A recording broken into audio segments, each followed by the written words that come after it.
नमस्कार दोस्तों, आप में से काफ़ी सारे लोग हैं जो पादहस्तासन का अभ्यास करते होंगे, लेकिन प्रॉब्लम ये आती है कि आप अच्छे से आगे झुक नहीं पाते क्योंकि आपकी जो मसल्स है हैमस्ट्रिंग, ग्लूट्स और बैक ये काफ़ी टाइट होती है, जिस वजह से होता क्या है कि आप पहली बार में ही आप देखते हैं कि आपके जो गैप है between your head, your hand and your like knee वो बहुत ज़्यादा होता है। तो जिस वजह से हमें लगता है कि ये पॉसिबल ही नहीं है। अगर आपका सपना है कि आप 30+, 40+, 50 यानी कि 60 एज तक भी अगर आप चाहते हैं इसको अचीव करना, तो आप ये कर सकते हैं। आप ऑलरेडी मेरे स्टूडेंट्स को देख सकते हैं जिन्होंने ऑलरेडी मेरी क्लास ज्वाइन करके ऑनलाइन लाइव सीखकर मेरी सभी टेक्निक्स को अच्छे से प्रैक्टिस करके अपने इस आसन का अभ्यास कर लिया। लेकिन मैं आपको बता दूं कि काफ़ी लोग का फोकस उनके आसन पे रहता है, लेकिन मेरा फोकस जो है वो आपकी बॉडी पे रहेगा, क्योंकि जब तक आपकी मसल्स लूज नहीं होंगी, लचीली नहीं होंगी, आप ऐसे आसन तक नहीं पहुंच पाएंगे। और दूसरा, इन आसन का अभ्यास भी हम इसलिए ही करते हैं ताकि हमारे शरीर की जो फ्लेक्सिबिलिटी है, मांसपेशियों की, वो बढ़े,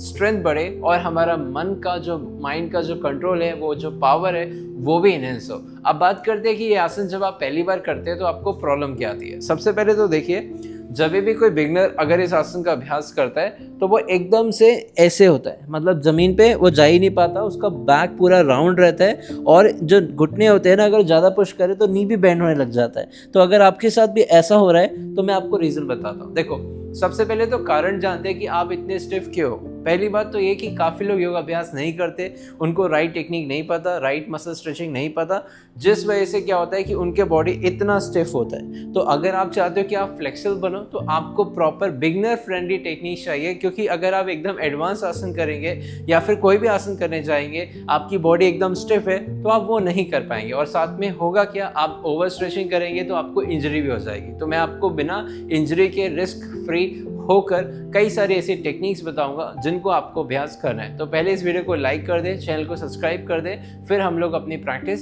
स्टार्ट करेंगे। अगर बात करें इस आसन की एनाटॉमी, तो मैं आपको बता दूं कि ये आसन जो है वो फॉरवर्ड फ्लेक्शन मूवमेंट कहलाता है, यानी कि आपको आगे की तरफ झुकना होता है। इस पे स्पाइन का जो फ्लेक्शन मूवमेंट है, यानी कि झुकने वाला, वो तभी पॉसिबल होगा जब आपकी बैक मसल्स काफ़ी अच्छे से स्ट्रेच होंगी, जिसमें आपकी इरेक्टेड स्पाइन काफ़ी इंपॉर्टेंट रोल प्ले करती है। साथ में आपकी जो लेग की, यानी कि फीमर बोन के पीछे वाली, थाई बोन के पीछे वाली जो मसल है, जिसका नाम आपको पता होना चाहिए, हैमस्ट्रिंग है, ग्लूट्स है, काफ मसल भी, आपकी जो टिबिया फिबुला बोन है उसके पीछे वाली, इनका अच्छा खासा स्ट्रेचिंग जब तक आपको नहीं मिलेगा तब तक आप इस आसन में प्रॉपर फॉर बेंडिंग नहीं कर पाएंगे।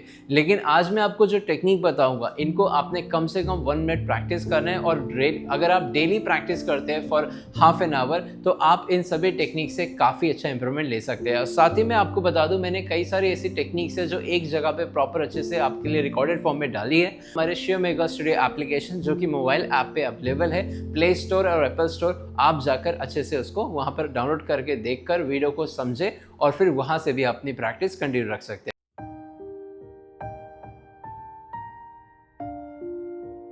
आप सब लोग एक ब्रेक लेंगे और फिर उसके बाद अपनी ब्लॉक के ऊपर पाँव रखना है इस तरीके से, जो टो है वो आपका प्रॉपरली टच होगा। चला पाँव इस तरीके से रहेगा। फिर आप अपनी एल्बो होल्ड करके प्रॉपर फॉरवर्ड बेंडिंग करेंगे, ऐसे सांस छोड़ेंगे, नीचे जाएंगे, सांस लेंगे, ऊपर आएंगे। ये आपने कम से कम 30 टाइम्स करना है, पहले एक लेग से और फिर दूसरे लेग से। आप अगर ज़्यादा नीचे नहीं झुक पाते तो आप अपनी कमर को होल्ड करके ऐसे फॉरवर्ड बेंडिंग भी कर सकते हैं।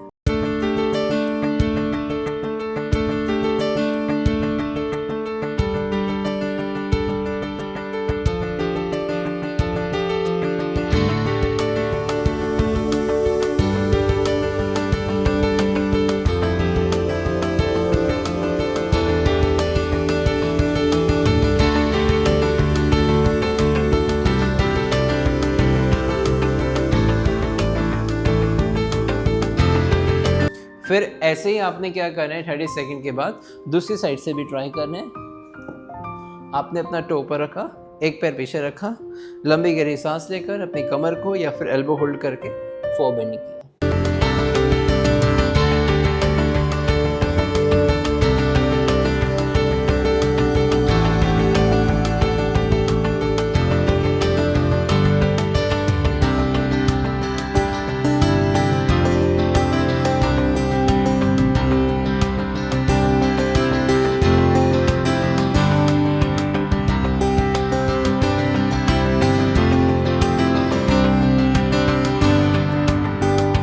फिर रिलैक्स करना है और नेक्स्ट टेक्निक के लिए रेडी हो जाना है। जो आपकी ये टेक्निक है ये भी काफ़ी सिंपल है एक्सरसाइज। आपको करना कैसे, अपना राइट लेग राइट साइड ले जाना है, फिर उसके बाद आपका जो राइट फुट है उसका टो ऊपर उठाना है। जो ये वाला पाँव होगा जो कि मेरा लेफ्ट है, इसको आपने सीधा ही रखना है। फिर आप क्या करेंगे, अपनी कमर पे हाथ रखेंगे और साइड में आगे की तरफ झुकेंगे और यहाँ पर आपने कम से कम 30 सेकेंड रोकना है अपनी हैमस्ट्रिंग को प्रॉपर स्ट्रेच करने के लिए।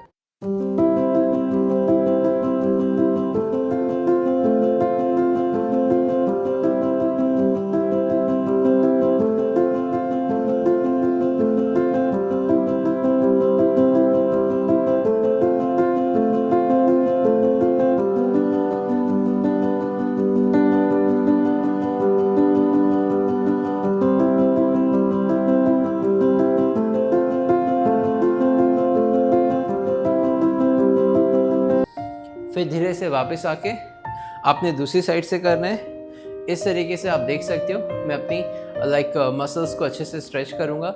अब मेरे को ये नी बेंड करके ये टो उठाकर ऐसे साइड में झुकना है और प्रॉपर अच्छे से स्ट्रेच आपको फील करना है।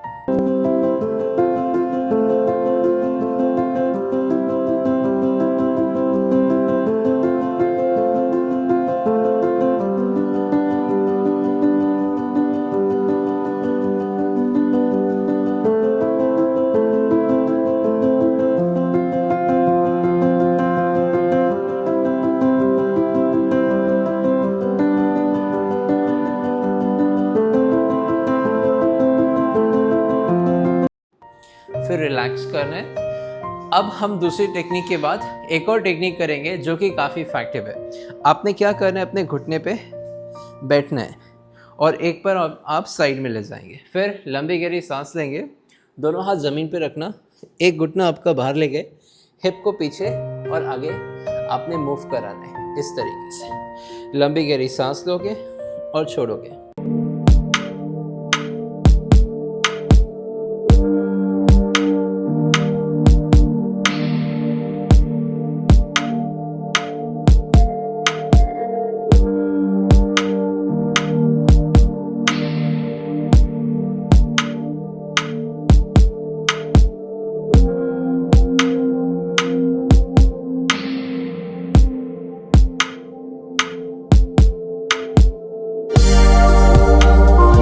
अब आपने दूसरे पाँव से करना है। एक पैर इस तरीके से साइड में रखा, घुटना लेफ्ट साइड ले गए, सामने की तरफ देख सकते हैं या फिर ज़मीन पे, और अपने हिप को पीछे और आगे मूव करना है। ये काफ़ी अच्छी स्ट्रेचिंग आपको देगी आपकी हैमस्ट्रिंग को, इनर थाई को स्ट्रेच करने के लिए।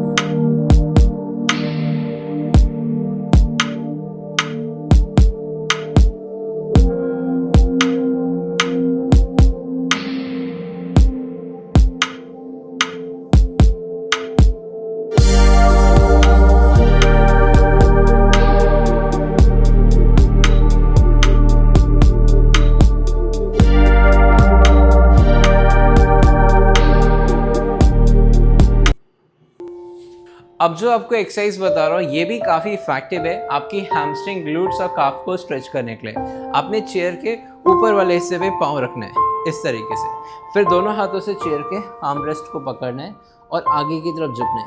अगर आप पाँव ऊपर नहीं रख पाते तो आप चेयर के ऊपर भी पाँव रख सकते हैं। दोनों हाथों से अच्छे से आपने चेयर के आर्म रेस्ट को होल्ड करके रखना है, बैक सीधे रख के सामने की तरफ एक्सेल करके झुकना है और यहाँ पर भी आप सर को टच कर सकते हैं या फिर ऊपर की तरफ थोड़ा सा हाथ ले जाकर और नीचे जाने की कोशिश कर सकते हैं। और यहाँ पर आपने रोकना है फॉर 30 सेकेंड एक पाँव से।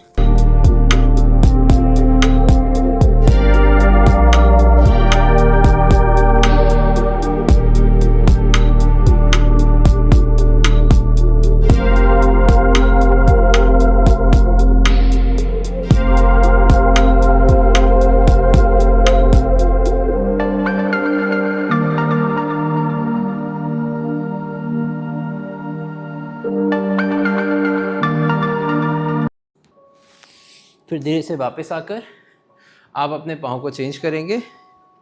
अब अपने पाँव दूसरा रखना है इस तरीके से। फिर से देखिए, पहले पाँव रखा, फिर हाथ से अपने चेहरे को रेस्ट को आर्म रेस्ट को पकड़ा, फिर सर नीचे।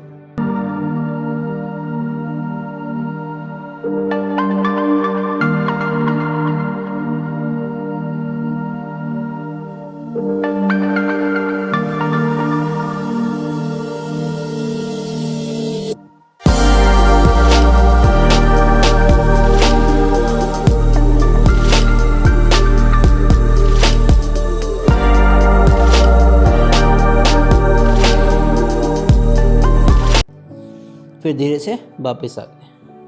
अब आपको क्या करना है, एक चेयर की सहायता से अपनी हैमस्ट्रिंग और बैक मसल्स को अच्छे से स्ट्रेच कराना है। तो उसके लिए आप क्या करेंगे, एक चेयर की सहायता लेंगे। चेयर आपको एकदम स्ट्रॉन्ग रखना है, स्टील का भी हो सकता है और ये इस तरीके से मजबूत चेयर भी हो सकता है। आपने अपने चेयर को वॉल के साथ फिक्स करना है। फिर आप दोनों हाथों से और अपने पैर को पहले चेयर पे रखेंगे, पहले एक बार, 1 और 2। फिर आप अपने हाथों से साइड से चेयर को पकड़ लेंगे, लंबे गहरी सांस लेंगे। सांस लेने के बाद धीरे से अपनी नी को स्ट्रेट करके एक्सेल करते हुए सांस को ऊपर उठाएंगे और अपने बैलेंस बना के रखें और स्पाइन को सीधा रखना और सर को टच करना पाँव से। अगर आप बिगनर हैं तो आप ऊपर वाला हिस्सा भी पकड़ सकते हैं और सर को क्लोज लाकर यहाँ पर रोक के रखें। अपनी बैक को लेंथन करें ताकि बैक की ओपनिंग हो। और अगर आपको डर लग रहा हो तो आप किसी के सपोर्ट के साथ करें, यानी कि अपने पार्टनर को बुलाएं और वो वहाँ पर आपको थोड़ा देखेगा। और चेयर को वॉल के साथ आपने फिक्स करना है। यहाँ पर आप कम से कम 30 सेकंड रोककर अपनी पूरी मसल्स को अच्छे से बैक की स्ट्रेच कर सकते हैं और अपने पादहस्तासन को करने के लिए रेडी हो सकते हैं। अगर आपको अपने पाँव टच करने में थोड़ा थोड़ा आपको लग रहा है कि अब आपकी फ्लेक्सिबिलिटी बढ़ गई है, अगर आपने कम से कम मेरी टेक्निक 1 से 2 हफ्ते प्रैक्टिस कर ली तो आप देखोगे कि आप अपने पाँव को भी टच कर पाओगे। लेकिन अगर आप चाहते हो कि आपकी पूरी बैक ओपन हो, लेंथन हो, तो एक तरीका है, इसको भी आप ट्राई करके देख सकते हैं। आपने दोनों हाथ अपने पीछे से लाने हैं पाँव के और अपने एंकल को लॉक कर देना है। फिर लंबी गहरी सांस लेकर धीरे से सर टच करके सांस छोड़ते हुए नी स्ट्रेट किया और सर को टच करना है। शुरुआत में आपका घुटना थोड़ा बेंड रहेगा और सर टच होगा, लेकिन ये भी काफ़ी अच्छा है आपकी हैमस्ट्रिंग को स्ट्रेच करने में। तो दोस्तों, इस तरीके से हम अपने मसल्स को ओपन करेंगे, बैक की, लेग्स की, ताकि हम अपने आसन के लिए जो मसल्स की लेंथनिंग की रिक्वायरमेंट है उसको फिलफिल कर पाएँ और हम लोग बिना इंजरी के प्रॉपर अपनी मसल्स की एक्टिवेट कर पाए। तो आज आपने सारी टेक्निक्स देखी हैं, इनको आपने प्रैक्टिस करना है। अब मैं आपको स्टेप बाय स्टेप करके पादहस्तासन दिखाऊंगा, आप ध्यान से। ओके, अगर आप पहली बार अपना पादहस्तासन कर रहे हैं तो आपको स्टेप मैं आपको बता रहा हूँ। दोनों पैर एकदम पास में रखना, दोनों पैर मिलाने की कोशिश अगर आप कर रहे हो तो आप इम्बैलेंस हो सकते हो, इससे थोड़ा सा गैप रखना है। अपने पैर और शोल्डर एक लाइन में रखना है। फिर आप लंबी गहरी सांस लेंगे और दोनों हाथ ऊपर ले जाएंगे। अब यहाँ से अपनी बैक को एक्सटेंड करना। फिर आपने ब्रीथ अच्छे से लेनी है और सांस छोड़ते हुए नीचे की तरफ आप फॉरवर्ड बेंड करेंगे ऐसे, और दोनों हाथ अपने पाँव के साइड में रखने की कोशिश करना। उसके बाद आप अपने लोअर बैक को एक्सटेंड करके थोड़ा और सांस छोड़ते रहे, लेते रहे और अपने सर को अपने पाँव से मिला दें।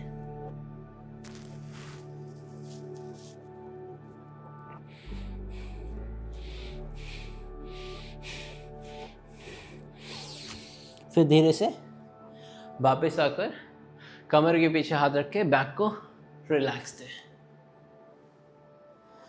तो ये हो गया आपका पादहस्तासन का स्टेप। तो आई होप ये टेक्निक्स और ये इस तरीके से स्टेप्स को समझकर आप अपने अभ्यास को बहुत बेहतरीन कर सकते हैं। अगर आप चाहते हैं कि ये वीडियो सब तक पहुँचे तो आज ही इसको अपने व्हाट्सएप ग्रुप पे शेयर करें और लोगों की मदद करें अपनी तरफ से। बाकी अगर इस वीडियो को आप लाइक करके कमेंट करेंगे, फीडबैक देंगे तो मुझे काफ़ी अच्छा लगेगा। और जिन लोगों का सपना है कि वो योग शिक्षक बने, अपने आप को प्रोफेशनल टीचर बनाए, तो वो हमारे शिव मेगा स्कूल का, जो कि इंटरनेशनल योगा अलायंस एग्रीडेटेड है यानी कि रजिस्टर है। तो अगर आप चाहते हैं अपने आप को योग शिक्षक बनाना तो proper yoga anatomy, proper yoga philosophy, proper हर एक आसन को कैसे करना चाहिए, किसी को सिखाना है तो किस तरीके से आप हर एक चीज़ को बारीकी से समझाएंगे, वो सब आप जान सकते हैं। तो आप आज ही हमारे कोर्स के लिए एनरोल कर सकते हैं। आप पहले डिटेल्स ले लीजिए व्हाट्सएप पे या फिर वेबसाइट पे। तो मिलते हैं अपनी नेक्स्ट वीडियो में।